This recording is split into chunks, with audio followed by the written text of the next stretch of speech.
ದೊಡ್ಡಬಳ್ಳಾಪುರ ತಾಲೂಕು ತೂಗೇರೆ ಹೋಬಳಿ ಮೇಲಿನನಾಯಕನಹಳ್ಳಿ ಗ್ರಾಮದ survey number 17ಕ್ಕೆ ಸಂಬಂಧಪಟ್ಟ ರೈತರುಗಳಿದ್ದಾರೆ.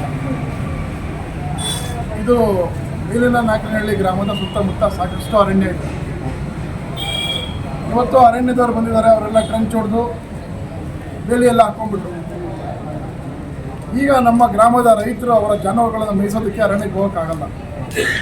ಇವರ ಅಹವಾಲೇನು, ಇರ್ತಕ್ಕಂಥ ಗೋಮಾಳದಲ್ಲಿ ದನ ಕರುಗಳ ಮೇಯಕ್ಕೋಸ್ಕರ ಸ್ವಲ್ಪ ಜಮೀನನ್ನು ಉಳಿಸ್ಕೊಡಿ ಅಂತ ಸಾಕಷ್ಟು ವರ್ಷಗಳನ್ನು ಕೇಳ್ತಾ ಬಂದಿದ್ದಾರೆ. ಇದರ ಬಗ್ಗೆ ಇವರಿಗೆ ಏನೂ ಕೆಲಸ ಆಗಿಲ್ಲ.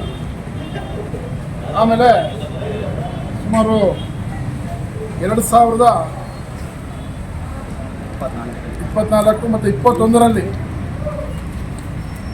ಈ ರೈತರು ಏನು ಮಾಡ್ತಾರೆ, ನಮಗೆ ದನ ಕರುಗಳು ಮೇಯಕ್ಕೆ ಜಾಗ ಇಲ್ಲ ಅಂತ ಕೇಳ್ಕೊಂಡಾಗ ತಹಶೀಲ್ದಾರರು ಸರ್ಗೆ ಲೆಟರ್ ಬರೀತಾರೆ. ಈ ಸರ್ವೆ ನಂಬರಲ್ಲಿ ಬಗರ್ಕಂ ಸಾಗುವಳಿ ಸಕ್ರಮಗೊಳಿಸುವ ಬಗ್ಗೆ ಹಾಕಿ ಸಮಿತಿ ದಿನಾಂಕ 17/2/2012 ಸ್ಥಳ ತನಿಖೆ ಮಾಡಿ ಬಗರ್ಕಂ ಸಾಗುವಳಿ ಸುಮಾರು 20 ವರ್ಷ ಸಾಗುವಳಿ ಮಾಡಿಕೊಂಡು ಬಂದಿದ್ದು ಅವರುಗಳಿಗೆ ಜಮೀನನ್ನು ತುಂಬ ಅವಶ್ಯಕವಾಗಿದೆ. ಒಟ್ಟು ಜಾನುವಾರುಗಳಿಗೆ ಮೀಸಲು ವಿಸ್ತೀರ್ಣ ಮಂಜೂರು ಮಾಡಿ ಸಾಗುವಳಿ ನೀಡಲಾಗಿದೆ ಅಂತ ಕೊಟ್ಟಿದ್ದಾರೆ. ಖಾಲಿ ಉಳಿಕೆ ಇರುವ 142 ವಿಸ್ತೀರ್ಣ ಜಮೀನನ್ನು ಕಾಯ್ದಿರಿಸುವ ವಾಸ್ತವವಾಗಿ ಸಾಧ್ಯವಿರುವುದಿಲ್ಲ. ಸಣ್ಣ ತುಂಡು ಜಮೀನುಗಳ ಸಾರ್ವಜನಿಕ. ಆಮೇಲೆ ಬರೀತಾರವರು,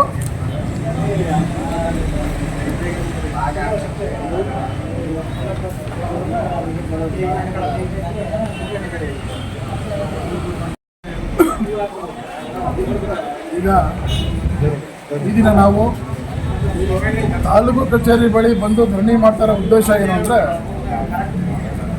ಅಡ್ರೆಸ್ ಪೂರ್ತಿ ಮುಂಚೆ ಹೇಳ್ಬಿಟ್ಟಿದ್ದೀವಿ.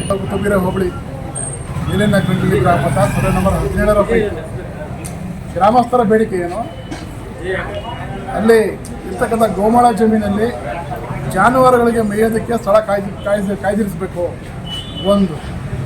ಎರಡನೇದು, ಅದೇ ಸರ್ವೆ ನಂಬರಲ್ಲಿ ಸಾಕಷ್ಟು ಅಂದರೆ ಒಂದು ಸುಮಾರು 85-90 ಕುಟುಂಬಗಳಿಗೆ ಜಮೀನು ಮಂಜೂರಾಗಿದೆ. ಆ ಮಂಜೂರಾಗಿರ್ತಕ್ಕಂಥ ರೈತರಿಗೆ ಓಡಾಡೋಕ್ಕೆ ದಾರಿ ಇಲ್ಲ, ದಾರಿ ಮಾಡಿಕೊಡಿ ಅಂತ ಅದನ್ನು 2-3 ವರ್ಷಗಳಿಂದ ಕೇಳ್ತಾ ಬಂದಿದ್ದಾರೆ. ಇದುವರೆಗೂ ಆಗಿಲ್ಲ. ಮೂರನೇದು,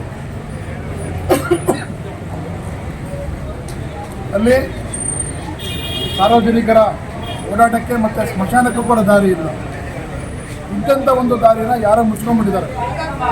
ಅದು ಕೇಳಿದ್ರೆ ನಕ್ಷೆ ದಾರಿ ಅಲ್ಲ ಅದು ಅಂತ ಹೇಳ್ತಾರೆ. ಸರ್ಕಾರದ ಸುತ್ತೋಲೆಗಳ ಪ್ರಕಾರ ಅದು ಮುಂಚೆಯಿಂದ ಇದ್ದಂಥ ಒಂದು ದಾರಿ, ಅದನ್ನು ಮುಚ್ಕೊಂಡ್ಬಿಟ್ಟಿದ್ದಾರೆ. ಇವೆಲ್ಲ ನಮ್ಮ ಒಂದು ಪ್ರಾಬ್ಲಮ್ ಸಾಲ್ವ್ ಆಗೋವರೆಗೆ ಗ್ರಾಮಸ್ಥರು ಮತ್ತು ಜಾನುವಾರುಗಳ ಸಮೇತ ಬಂದು ನಾವು ಈ ತಾಲೂಕು ಕಚೇರಿ ಮೇಲೆ ಅಹೋರಾತ್ರಿ ಪ್ರತಿಭಟನೆ ಮಾಡ್ತೀವಿ. ನಾವು ಎಲ್ಲೂ ಕೂಗಾಡಕ್ಕೆ ಹೋಗಲ್ಲ, ಶಾಂತಿಯುತವಾಗಿ ಇಲ್ಲೇ ಮಲಗಿದ್ದು ನಮ್ಮ ಬೇಡಿಕೆ ಇದರವರೆಗೂ ಎದ್ದು ಹೋಗಲ್ಲ. ಮೇಲಿನನಾಯಕನಹಳ್ಳಿ ಗ್ರಾಮ 17ನೇ ಸರ್ವೆ ನಂಬರಲ್ಲಿ ಸುಮಾರು ಒಂದು 75-80 ಕುಟುಂಬಗಳಿಗೆ ಒಂದು ಸರ್ಕಾರ ಗ್ರಾಂಟ್ ಕೊಟ್ಟಿದೆ. ಆ ಜಮೀನುಗಳಿಗೆ ಹೋಗೋದು ದಾರಿಗೋಸ್ಕರ ಹೋರಾಟ ನಿರಂತರವಾಗಿ ಮಾಡ್ತಾಯಿದ್ದೀವಿ. ಇದಕ್ಕೋಸ್ಕರ ಅಧಿಕಾರಿಗಳು ಸ್ಪಂದಿಸಿಲ್ಲ. ಅಧಿಕಾರಿ ವರ್ಗದವ್ರು ಬಂದು ನಮ್ಮ ಕಷ್ಟ ಸುಖ ಕೇಳೋಕ್ಕಂತ ನಾವು ಹಗಲು ರಾತ್ರಿ ಇಲ್ಲೇ ಹೋರಾಟ ಮಾಡ್ತೀವಿ. ಜಾನುವಾರುಗಳು ಸಮೇತ ಬಂದು ಇಲ್ಲೇ ಹೋರಾಟ ಮಾಡ್ತೀವಿ ಅಂತ ಅಂದ್ಬಿಟ್ಟು ನಿಮ್ಮ ಮಾಧ್ಯಮದ ಮುಖಾಂತರ ಅಧಿಕಾರಿಗಳಿಗೆ ಹೇಳೋಕ್ಕೆ ಇಷ್ಟಪಡ್ತೀನಿ.